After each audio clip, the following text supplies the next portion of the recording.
Hoje é quarta-feira, dia 17 de setembro do ano do Senhor de 2025. Nós estamos na 24ª semana do Tempo Comum e o trecho do Evangelho para esse dia é de Lucas, capítulo 7, versículos de 31 a 35.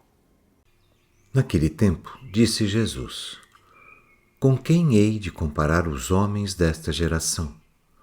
Com quem eles se parecem?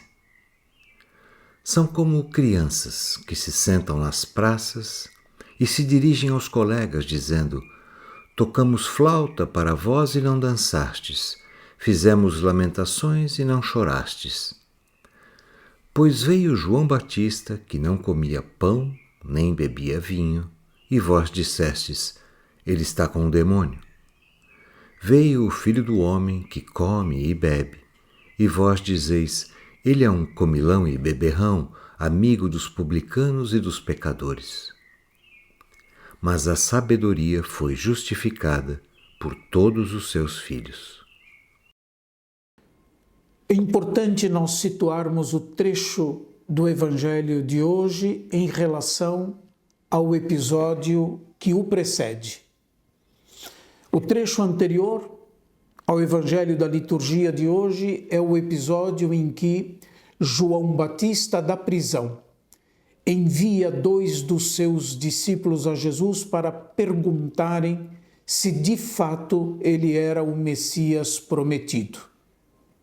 João Batista, diz o nosso texto, mandou perguntar: És tu aquele que há de vir ou devemos esperar outro? Jesus responde à pergunta de João citando o profeta Isaías: E de contar a João o que vedes e ouvis.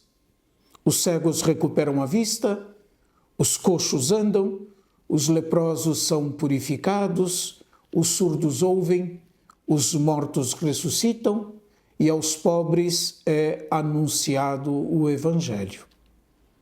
A pergunta de João mostra a sua dificuldade em discernir e compreender os sinais que revelam a identidade profunda de Jesus. João Batista era informado na prisão por seus discípulos de tudo o que Jesus fazia e da reação das pessoas frente ao anúncio que Jesus fazia e às suas obras plenas de poder. O nosso texto diz no versículo 18: os discípulos de João informaram-no de tudo isso, isto é, de tudo o que Jesus fazia. A bem da verdade, Jesus era alguém desconcertante, inclusive para o próprio João Batista.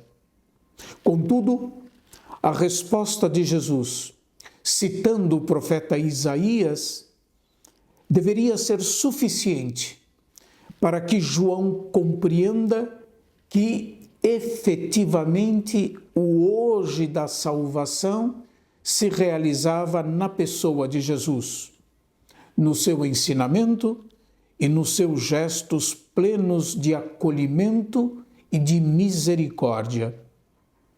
Toda a atividade do Batista visava a conversão das pessoas em vista da chegada do Messias. O movimento de João Batista ganhou muitos adeptos, mas também sofreu muita resistência. É bastante provável, ainda que nós não tenhamos um testemunho textual que nos informe explicitamente, por isso eu digo, é muito provável que talvez, por um curto período de tempo, quiçá, Jesus tenha ele também sido discípulo de João Batista. Por isso, ele se fez batizar por João no Rio Jordão. No movimento de aceitação, rejeição de João Batista, é prefigurada a aceitação, rejeição de Jesus. Trata-se aqui de aceitar ou rejeitar o desígnio salvífico de Deus. É a incredulidade e a incompreensão dos chefes do povo que é criticada na parábola que nos é apresentada nos versículos 31 e 32. Com quem, diz Jesus, hei de comparar os homens desta geração? A incredulidade deles ilustra a rejeição da missão e mensagem de Jesus por parte das autoridades religiosas de seu tempo. Vale sempre repetir, Jesus não foi uma unanimidade no seu tempo, nem para os seus próprios discípulos. O Senhor não é, igualmente, uma unanimidade no tempo que é o nosso. Faltava aos chefes do povo e aos contemporâneos de Jesus o discernimento para, em meio às adversidades do tempo, conhecerem a graça de Deus manifestada na pessoa de Jesus Cristo. A incredulidade e a incompreensão têm como ingredientes a incapacidade de ouvir, de se abrir ao novo, de crítica e de autocrítica. As ideias petrificadas de Deus impedem de fazer a experiência de que Deus é surpreendente e que ele não pode ser apreendido num conceito. Hoje, todos sabemos, a fé em Deus é um grande desafio. Nós todos experimentamos que a fé em nossos dias está em crise. E também está em crise a transmissão da fé.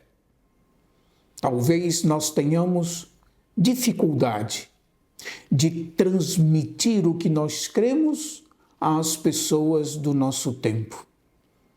Talvez nós temos registros diferentes. Encontrar o meio de transmitir a fé e o meio adequado é um grande desafio, não é? Do hoje em que nós vivemos. É necessário, para tanto, a criatividade proveniente da ação do Espírito Santo para encontrarmos as palavras, os gestos e os meios adequados para transmitir hoje a fé cristã.